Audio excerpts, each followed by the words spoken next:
इंदौर से बड़ी खबर। एक दिवसीय शिविर का गुजराती कॉलेज द्वारा आयोजन किया गया। आज दिनांक 8 सितंबर 2025 को शिव साक्षरता दिवस के अवसर पर Shri Jayanti Lal Hirachand Sanghvi Gujarati innovative college of commerce and science की NSS इकाई द्वारा ग्राम सूलाखेड़ी में एक दिवसीय शिविर का आयोजन किया गया।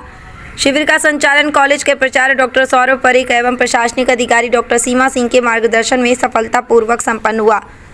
इस अवसर पर स्वयंसेवकों एवं स्वयं सेविकाओं ने ग्राम के विद्यालयीन विद्यार्थियों तथा ग्रामवासियों को शिक्षा का महत्व समझाते हुए उन्हें साक्षर बनने के लिए प्रेरित किया। सेवकों ने घर घर जाकर लोगों को शिक्षा के प्रति जागरूक किया तथा शिक्षा को जीवन में अपनाने का संदेश दिया। शिविर में कुल 41 स्वयंसेवक स्वयं सेविकाएं सम्मिलित हुईं। शिविर का नेतृत्व कार्यक्रम अधिकारी डॉक्टर किंजल शाह एवं डॉक्टर अर्पिता मित्तल द्वारा किया गया। एक्सप्रेस जनसेवा न्यूज एवं राघव दर्पण समाचार पत्र इंदौर से नंदिनी रावत की रिपोर्ट, एडिटिंग कुमकुम रावत। देखो आओ आओ नाटक देखो, साक्षरता की हालत देखो, आओ आओ नाटक देखो, साक्षरता की हालत देखो, आओ आओ नाटक देखो।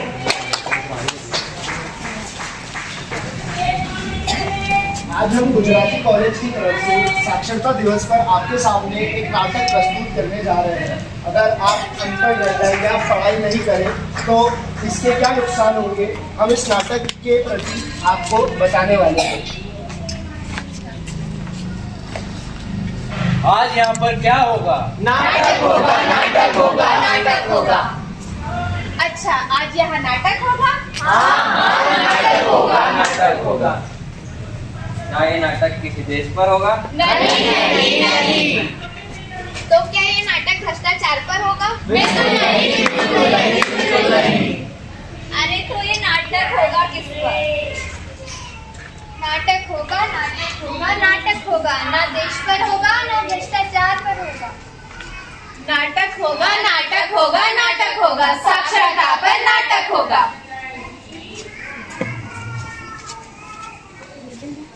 आइए हम देखते हैं इस नाटक का पहला दृश्य। ओम नमः शिवाय, ओम नमः शिवाय, ओम नमः शिवाय। अरे सरदार जी, जी हाँ मैडम जी, बहन जी बोलिए। 2 प्लेट समोसे तो लगाना। कौन रामू? मैडम के लिए 2 प्लेट समोसे लाना। तो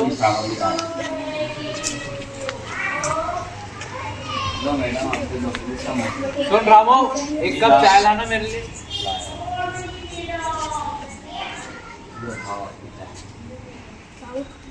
हट, तो चाय भी बनाते नहीं आती, कैसी चाय बनाई है तूने? साफ कर दे, पहले से साफ कर। पता ही निकम में कहाँ से मेरे गले पड़ जाते हैं। देखो देखो देखो, ऐसे बच्चों की किस्मत तो देखो। हमारे बच्चे पढ़ते लिखते हैं और ऐसे बच्चे की किस्मत देखो। अरे अभी तो इसकी पढ़ने लिखने की उम्र है। हाँ वही, इसकी पढ़ने लिखने की उम्र है। चलो इसकी शिक्षा के लिए बात करते हैं। इसे तो मैं जानती हूँ, पास के गाँव में ही रहता है। तो चलो फिर इसके माता पिता से इसकी शिक्षा के लिए बात करते आते। आइए अब हम देखेंगे इस बच्चे के घर का दृश्य। क्या हुआ, पैसे वैसे लाए हो कि नहीं?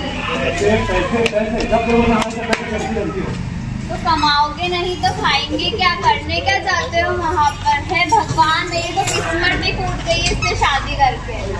नमस्ते बहन जी। नमस्ते। कल मैंने आपके लड़के को चाय की टंकी पे काम करते हुए देखा। हाँ वो वही कमाई करता है। तो क्या वो पढ़ता लिखता नहीं है? नहीं नहीं, हमारे इतनी कमाई कहाँ है कि हम उसे पढ़ने दे सकते। और अब तो 14 साल तक के बच्चों के लिए शिक्षा मुफ्त कर दी गई है, यानी खाना भी मुफ्त और कंप्यूटर शिक्षा भी मुफ्त कर दी गई है। नहीं नहीं, हम उसे पढ़ने नहीं भेज सकते। वो थोड़ा बहुत ही सही अपने बाप के काम में हाथ तो बटाता है। अरे बहन, अब अपनी लालच के लिए उसकी पढ़ाई खराब कर रहे हो। अगर वो पढ़ेगा लिखेगा तो बड़ा अफसर बनेगा, आप लोगों का नाम रोशन करेगा। काम तो आ रहा है। पर आप समझिए तो, वो पढ़ेगा लिखेगा, आपका नाम रोशन करेगा, समाज में कितनी इज्जत होगी। कल हमें देखा सरदार जी कैसे वो धिक्कार रहे थे। अगर वो पढ़ा लिखा होता तो 4 बार किसी की सुननी नहीं पड़ती। ठीक है, अगर ऐसी बात है तो हम उसे कल से ही स्कूल पढ़ने के लिए भेजेंगे और ऐसी जगह नहीं भेजेंगे जहाँ पे वो गाली सुने। आपका हमारे बहुत बहुत धन्यवाद, आपने हमें समझाया। कल से ही मैं उसे पढ़ने के लिए भेजूँगा। धन्यवाद।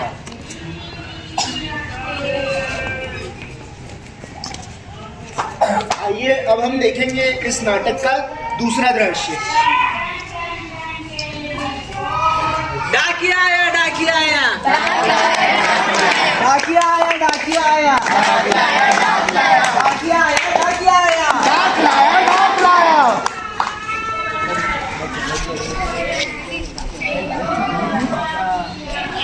घर में कोई है कहाँ? हाँ भैया बोलिए, क्या हुआ? अरे मुन्नी तुम ही हो क्या घर में? हाँ भैया, घर में तो हम ही है। अरे तुम्हारे लिए खतरा आया है।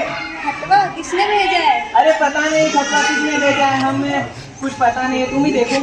अरे भैया, हमें पढ़ना लिखना नहीं आवत है, आप पढ़ के बता दो। अरे मुन्नी कैसी बात कर रहे हो यार, हमने भी पढ़ाई लिखाई ज्यादा आती नहीं। भैया, हमारे लिए काला शब्द भैंस बराबर, पढ़ के बता दो। देखो मुन्नी, अब मैंने ज्यादा पढ़ाई लिखाई तो करी नहीं है, तो अब पढ़वा लो कितने भी गाँव वालों से। अरे भैया, क्या करें, किससे पढ़वाए? थोड़ा सा लाउड बोलो।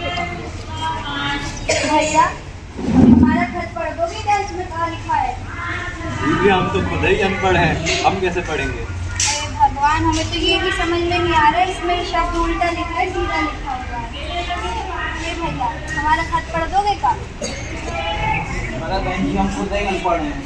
भगवान, अब क्या करिए हम, किससे पढ़वाएं? बहन जी, हमारा खत पढ़ देंगी? अरे नहीं नहीं, हमें कहाँ पढ़ना इतना आपको नहीं आता? नहीं। भगवान, हम क्या करें, अगर इसमें कोई ज़रूरी कुछ लिखा हो तो हम क्या करेंगे? किसने क्या हुआ, क्यों परेशान हो? बहन जी देखो ना, हमें पढ़ना लिखना नहीं आता, तो किसी ने खत भेजा है। क्या हुआ आपको? इसको पढ़ना नहीं आता है? नहीं, बिल्कुल नहीं आता है। हम स्कूल नहीं गए हैं ना, हमने शिक्षा पे ध्यान ही नहीं दिया। क्या आपको नहीं पता सरकार ने गांव-गांव में निःशुल्क शिक्षा शुरू की है? नहीं बहन जी, हमें इसके बारे में कोई पता नहीं है। अब इसे हम कैसे पढ़ें? कैसे पढ़ें? अगर दिन में आप काम करते हैं तो रात को अपनी पढ़ाई कीजिए। बिल्कुल नहीं होता है बहन जी, दिन में काम होते हैं, रात में घर के काम होते हैं और बच्चे भी होते हैं घर में। आप भी शिक्षा प्राप्त कर सकती हो, आपके लिए भी ये संभव है यदि आप रात में पढ़ाई कर लोगे तो। अगर आप कहती हैं तो हम अपनी शिक्षा पे ध्यान देंगे और फिर सीखेंगे पढ़ना लिखना, और किसी पे हमें निर्भर नहीं होना पड़ेगा। आपका बहुत बहुत धन्यवाद।